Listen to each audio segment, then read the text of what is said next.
Assalamualaikum warahmatullahi wabarakatuh.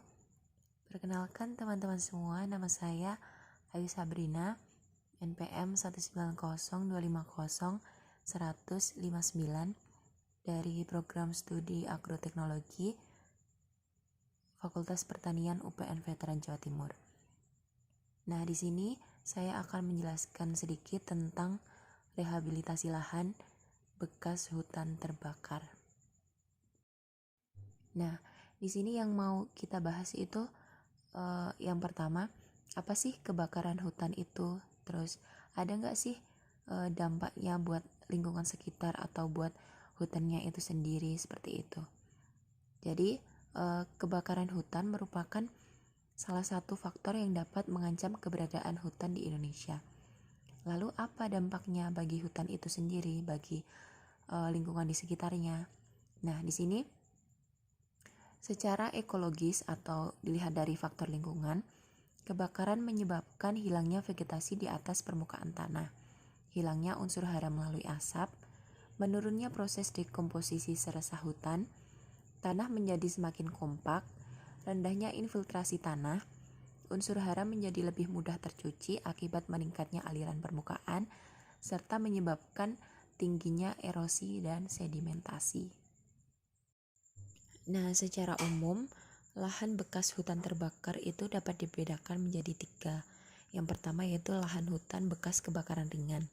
Dicirikan dengan masih banyaknya pohon yang hidup dan dijumpai beberapa tiang yang mati. Bahkan masih dijumpai regenerasi alam tingkat panjang dari jenis-jenis komersial. Lalu yang kedua yaitu lahan hutan bekas kebakaran sedang. Lahan ini ditandai dengan masih ditemukannya beberapa pohon dan vegetasi tingkat tiang, jenis-jenis komersial, dan jenis-jenis lainnya yang masih hidup, dan juga masih ditemukan jenis pionir. Yang ketiga yaitu lahan hutan bekas kebakaran berat. Lahan ini ditandai dengan terbakarnya semua vegetasi yang ada, mulai dari tingkat semai sampai ke tingkat pohon, sehingga yang ada adalah vegetasi baru dari jenis-jenis pionir.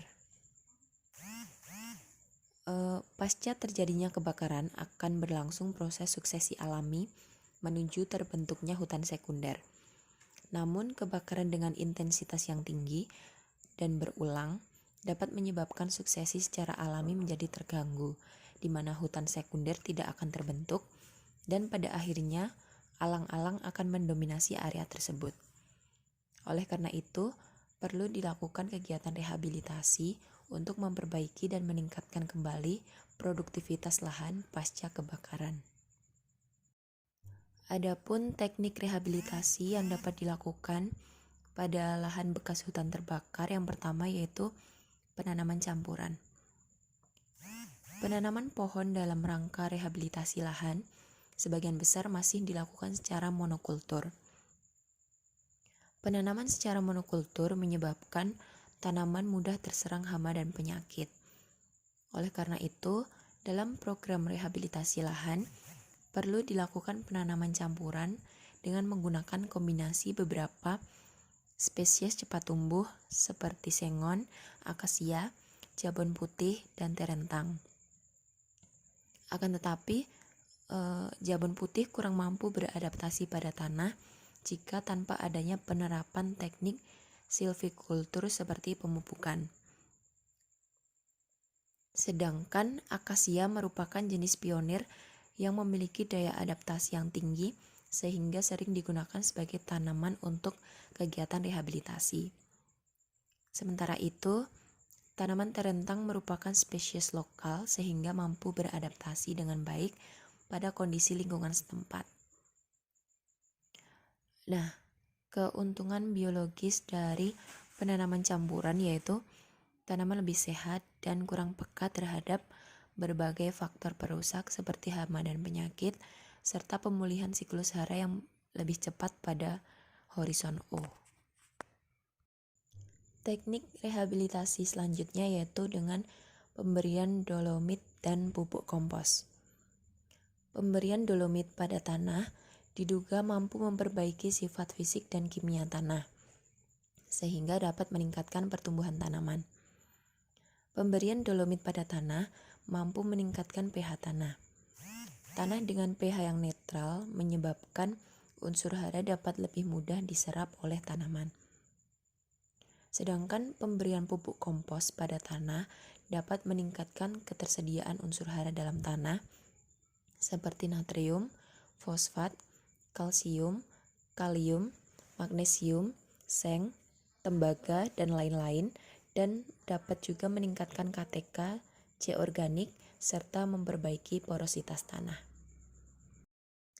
Teknik rehabilitasi yang selanjutnya yaitu penambahan biochar dan pupuk NPK. Pemberian biochar sendiri menyebabkan unsur hara yang berasal dari kompos akan diserap dan disimpan oleh biochar, sehingga unsur hara tidak mudah lolos dan dapat tersedia bagi tanaman. Pemberian biochar pada tanah dapat meningkatkan efisiensi pemupukan dan meningkatkan kemampuan tanah dalam memegang air.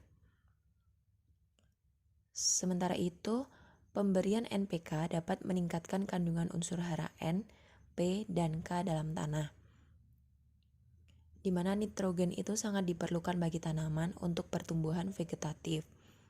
Sedangkan fosfor diperlukan untuk pembelahan sel, memperkuat batang agar tidak mudah roboh, dan meningkatkan ketahanan tanaman terhadap serangan penyakit.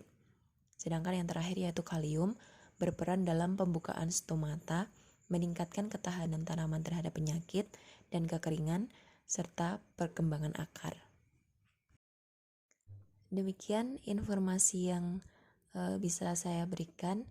Apabila ada kesalahan dalam pemaparan atau penyampaian, saya mohon maaf yang sebesar-besarnya.